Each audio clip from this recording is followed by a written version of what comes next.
Jane, are you still at the dress shop? If you are, you need to drop that dress and leave that place this instant. Huh? I don't have all the time in the world for a nitwit like you, so I'm simply going to go straight to the point. I've called the event planners and asked for them to cancel the engagement party. I've also retracted the payment made for the hall. What? Why would you do all that without telling me first, Betty? It's pretty simple, really, even though I see you don't get it. But since you cannot read the writing on the wall, how about I spell it out for you? You will not marry my son. Okay. I've never been more confused in my entire life than I am right now. What the hell is going on? I found your dirty little secret. Secret? I'm not keeping any secret from you or anyone else, for that matter. And even if I were, it does not warrant you calling off all plans for my engagement party without consulting with me. I found out you're an only child. Is that it? Of course I'm an only child, just like Jack. What's the problem with that? Nothing. Only, I discovered that you have a single mother who had you out of wedlock. What are you doing? Stalking my life? Oh, no. And it's just a harmless little background check. And does Jack know you've been doing this? Why are you being so paranoid? I always knew the boy had no brains of his own. But I will not sit back and watch him bring shame upon our family by bringing an unwanted child with cheating blood into our home. Excuse me? Did you just call me an unwanted child? It appears I did. And guess what? I'll do it over and over again if I want to. Look, Betty, I really don't mind that you have reservations about me or my background. Besides, you've never really liked me. But what I will not have you do is throw hands with me. Or any other personal shades for that matter. I did not decide when and how I was born. But you were born out of wedlock regardless. And that still consolidates my point. The Smiths have a long-standing tradition of decent marriages. Jack's father and all the fathers before him had spotless marriages that birthed classy and socially acceptable children. For that reason, we do not have kids outside of our marriages. We don't even marry from blended families, much less divided ones. And we definitely don't get married to unwanted children. I am not unwanted. But I didn't say you were. See? Your guilty conscience is revolting. What? Guilty conscience? What have I done to you? I want you to leave Jack alone. I don't want you or anything that has to do with you around us. What does he have to say concerning this? He does not have to say anything. I'm his mother, and his opinion cannot count over mine. Get that into your thick skull. So, what do you want me to do now? Nice of you to ask. Well, I need you to pay a visit to the jeweler and sell your engagement ring. Huh? Not just that, but I want you to return the money for the ring to me. It could be put to better use. You are unbelievable. What is unbelievable is you trying to rope my son into a mistake of a marriage. I will not stand for that. So call Jack and tell him the engagement has been called off.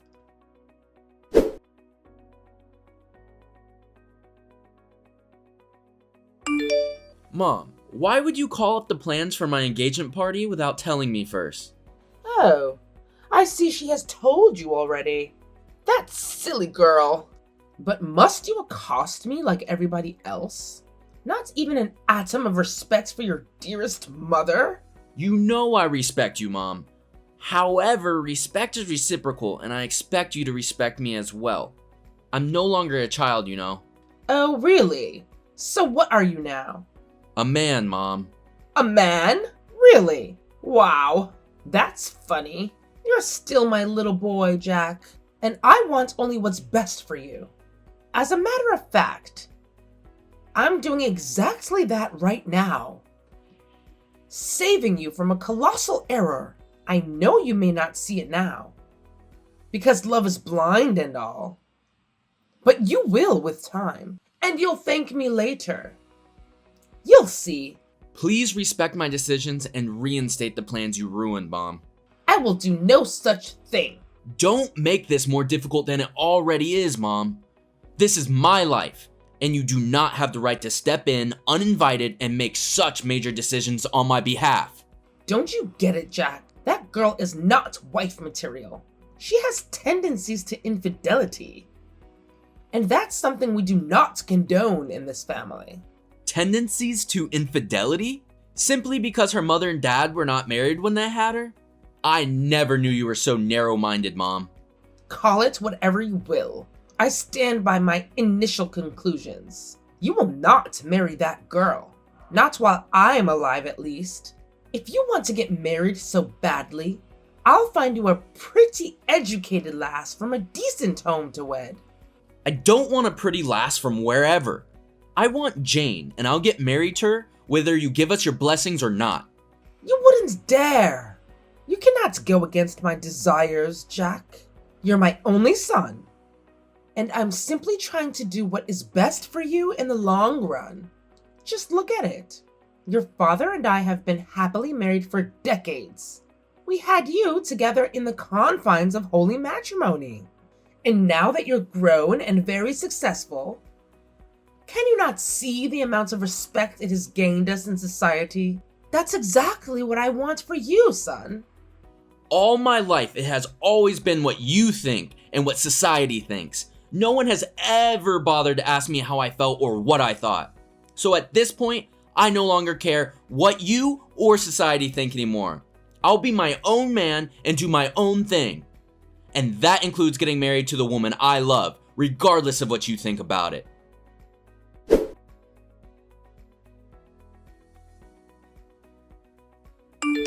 Jack, darling, I know you're just angry now. Let me give you some time to think about it.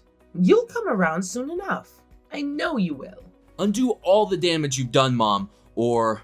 What? Jane and I will elope and have our wedding without you, Dad, or anyone else, and you'll never again set your eyes on me, Jane, or any children we may have as a result of our union. No, you can't do that. Call Jane and fix what you have spoiled, else you will not like the outcome of this. You must do as I say, Jack. Don't underestimate me, Mom. I'm begging you.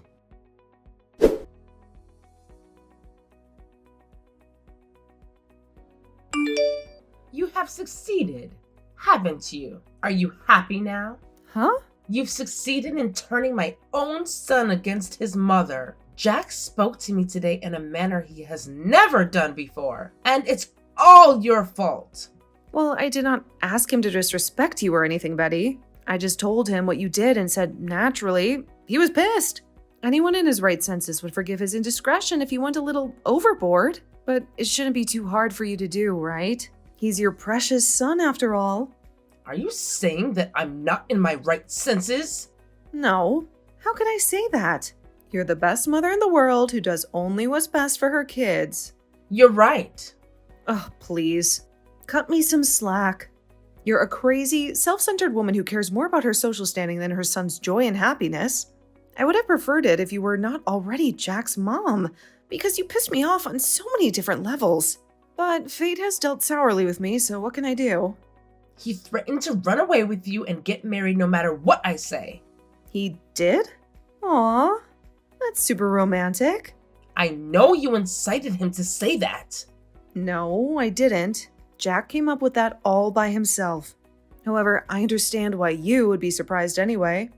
You're not used to having him speak up and challenge your decisions. I noticed he never had the courage to stand up to you. I'm happy I could change that. I never liked you. You know, I have a terrible feeling you'll ruin this family. I'm sorry if that's how you feel, but I have no intentions whatsoever to ruin your family. I just want to get married to your son and get out of your way. Note that I will not step on anybody's feet if they did not first step on mine. Whatever. I had to take laws into my own hands one way or another. So I came up with some measures to curb your cheating tendencies. Cheating tendencies? What are those anyway? You'll have to pay me dowry to be able to marry my son. What? Yes, $100,000. After 10 years, if you're both still married and you haven't already cheated, you'll get your money back with a 50% increase. That's $150K at the end of your decade-long probation period. That's ridiculous. How did you even come up with that? That's not all. You'll have to move me in to live with you and Jack during their probation period. I would love to keep an eye on you and make sure you're not involved in any extramarital activities, if you know what I mean. Okay, you got me. Very funny. I also want to monitor your gold digging abilities. Excuse me. The reason is simple. You were not there through the hustle and grind. You have no idea what Jack had to go through to get where he is right now. Only I was there for him, not even his father. So I will not have you, a total stranger, surface from the blues and take up all I've worked for. Get it? Enough! Enough of all these insults! I've had it for way too long with you, only because of how much I love Jack. But this is the last straw, and I cannot take it anymore. You're all bark and no bite, Missy. You cannot stand up to me, even if you tried. Then you're in for a huge surprise. I'm not the gold digger, but the gold and Jack's life. How was that? I am his boss. What? You would know that if you had an actual relationship with your son. We met at my office, and we've been together for 6 years since then. So when you're blabbing about who was there for him, you need to know that that was me. I was involved more deeply than you can ever think of. Okay, you're his boss, and so what? It still doesn't change my mind about you. I'm also carrying Jack's baby. What the? I know Jack didn't want me to say this, but I did regardless. Because I need to get you off your high horse. We're 2 months along already, so any further delay to this wedding will mean the entire society seeing your dirty linen. Jack has finally brought shame upon us. He didn't bring any shame upon you. You did this to yourself with your barbaric ideas and beliefs. I will get married to your son, and there's absolutely nothing you can do about it.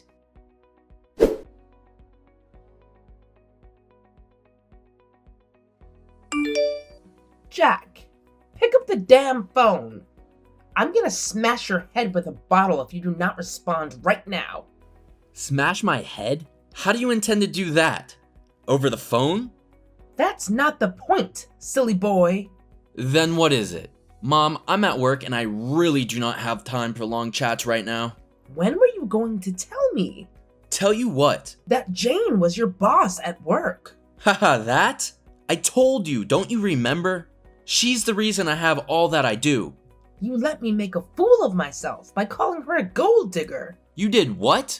You shouldn't have done that, Mom. That's my boss. That girl has more money than you can imagine. She doesn't need me for anything. That's why I feel so lucky to be in her life. Please tell me you're getting married to her for the money, because we need a lot of that. No, I want her because I love her. Oh, that's a bummer. Well, what about the child? She told you that? Gosh, she shouldn't have. How am I going to brag to people about having the most perfect family now? What if her morning sickness sets in on the wedding day and she throws up all over you? She'll just embarrass the entire family. Oh my god. I'm sorry about everything, Mom, but the deed is done now. We were hoping to quietly get our wedding done and travel somewhere to have our baby, but you made a fuss and ruined all of our plans. Fine, I shouldn't have made a fuss. I was only looking out for my son, but it has backfired on me now. So what do we do now? I was thinking of a small wedding instead, with only close-knit friends and family attendance. Hell no! You cannot have a small wedding! The Smiths always do events in grand style. Anything less, and people will easily figure out something is wrong. It's just crazy that I was trying to protect my son from a cheating wife. I didn't even know she was already cheating with you. You're overreacting. Mom, it is not cheating if she's doing it with me. The Smiths do not have kids outside wedlock. We'll be married before you can say Jack Robinson. So the baby will be born within wedlock. Please calm down. I'm trying, Jack. You've just destroyed the reputation I struggled for years to build. This is not about you, Mom. Anyway, I'll be taking Jane to see Dad by the weekend. Why? He said he wouldn't come home from his work trip in time for our wedding, but he offered to pay for our flight tickets to come see him. Oh, really? And he won't pay for mine? Maybe he just needs a break from all of this. All of what? Nothing, Mom, nothing. Jane says her dad is over there for a business trip as well, so we'll take the opportunity to see both of them at the same time. Oh, okay. I'm just a little tense. What if Dad doesn't like Jane? Plus, he's always been a little hard on me. What if he comes up with his own restrictions and objections to our union? He's your dad. Just go see him first. If he poses an objection, you can either concede to his demands or threaten to elope like you did earlier. Haha. Stop pulling my legs, Mom.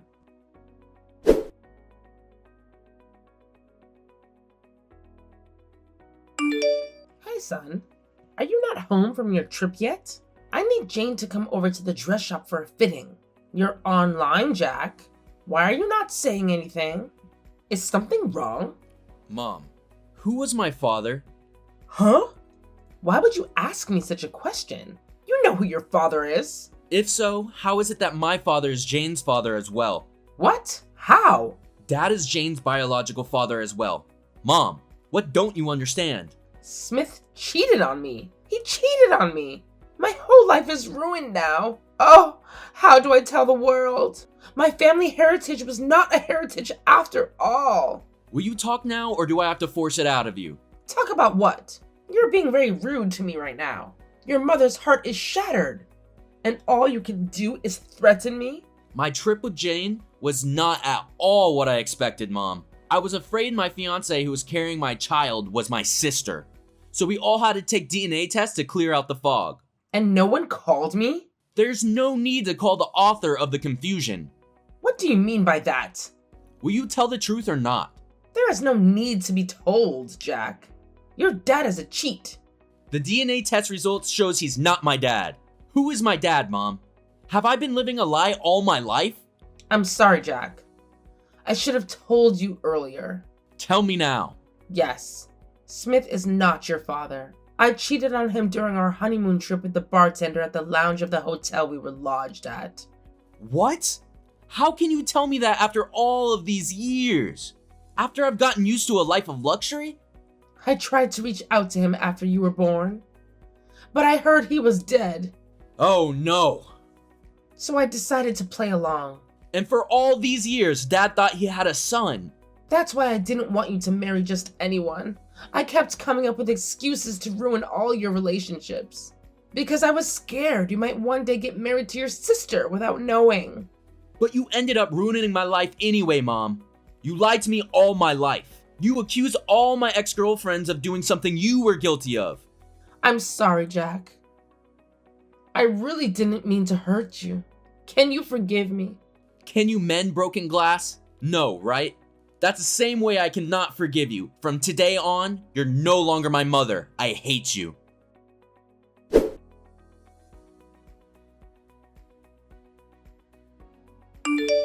I had a feeling you would ruin my family, Jane. I knew you would crush all that I have worked for with your stupid, evil presence. Oh. Hi, Betty. Don't. I don't ever want to hear my name out of your mouth again. You're evil.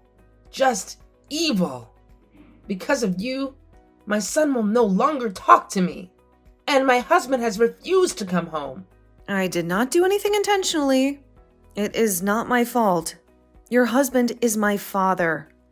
Neither is it my fault that you cheated and lied to him. I'm only a victim of circumstance, as is Jack and Dad. You're the real evil one here. I'll make sure you pay. You'll pay for all you've done, Jane. Well, there's not much you can do, Betty. You've lost this game already. You should be apologizing for all that you have done and not cussing or threatening us. I'm just happy that Jack and I are not siblings. We can still get married. And our baby will have a real, complete family without any cheating or lies. You ruined everything, Jane. I planned to have Smith killed at his work. Jack was going to inherit everything and become stupid rich. But you ruined it all. What? Oh my God, I have to tell him right away. Don't! Please, don't tell him. You'll regret this. I hate you, Jane. I hate you!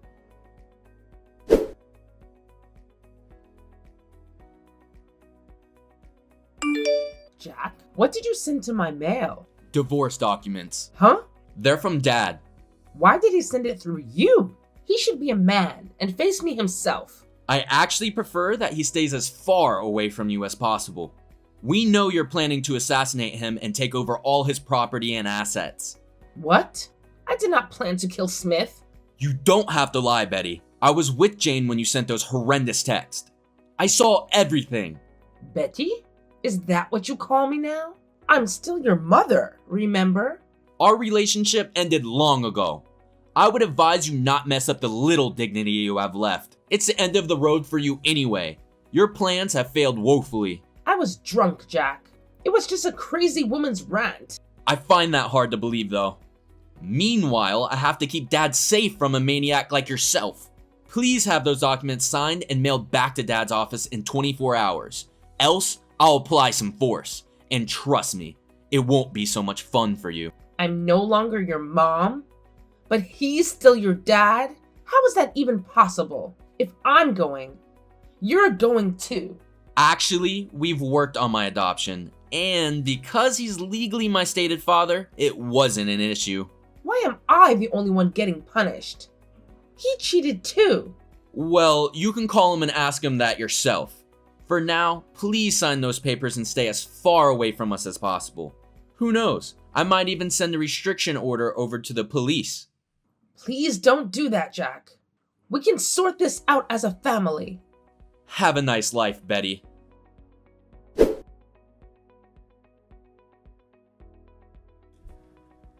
After Betty's marriage to Smith crumbled into pieces, her entire world seemed to crumble along with it. The dissolution of their relationship brought about a series of devastating events that left her feeling lost and helpless. First, she was abruptly evicted from the family house, leaving her with no choice but to face the harsh reality of being thrown onto the unforgiving streets. Stripped of any form of financial support or alimony, Betty had to investigate the treacherous waters of survival all on her own. While Smith might have believed that his decision to end the marriage was made in a haste, he found solace in the reinsurance of his children. They convinced him that it was better to be safe than sorry, urging him to move forward with the difficult decision. Despite the emotional turmoil he experienced, Smith tried to convince himself that he had made the right choice, even if it meant sacrificing the stability and comfort Betty had once provided. Meanwhile, in a world seemingly untouched by Betty's heartache, I and Jane were busy immersing ourselves in the enchantment of love and new beginnings. Our wedding plans continued unabated, and we were finally able to realize the wedding of our dreams. Nestled in the midst of lush green valleys and surrounded by majestic trees and the wonders of nature, we exchanged their vows, and under the watchful gaze of the blue skies. Our joy on that blissful day was immeasurable, as we were not only joined by our loving family and friends, but also by the promise of a new life growing within Jane's womb. The presence of our unborn baby served as a poignant symbol of undying love and the limitless possibilities that lie ahead. It was a moment filled with hope, where the weight of Betty's struggles temporarily faded into the background, allowing me and Jane to bask in the radiance of their own personal joy. In a world where fortunes ebb and flow, where the one person's life crumbles while another flourishes, the paradox of joy and sorrow intertwines, reminding us of the unpredictable nature of existence. As Betty grappled with the aftermath of her shattered marriage, I and Jane embarked on a journey filled with love, celebration, and the promise of a bright future. Life in all its complexity continues to unfold, weaving together stories of heartbreak and resilience of shattered dreams and newfound hope. And within the tapestry of human experience, the threads of fate intertwine, creating a symphony that resonates with the ebb and flow of life itself.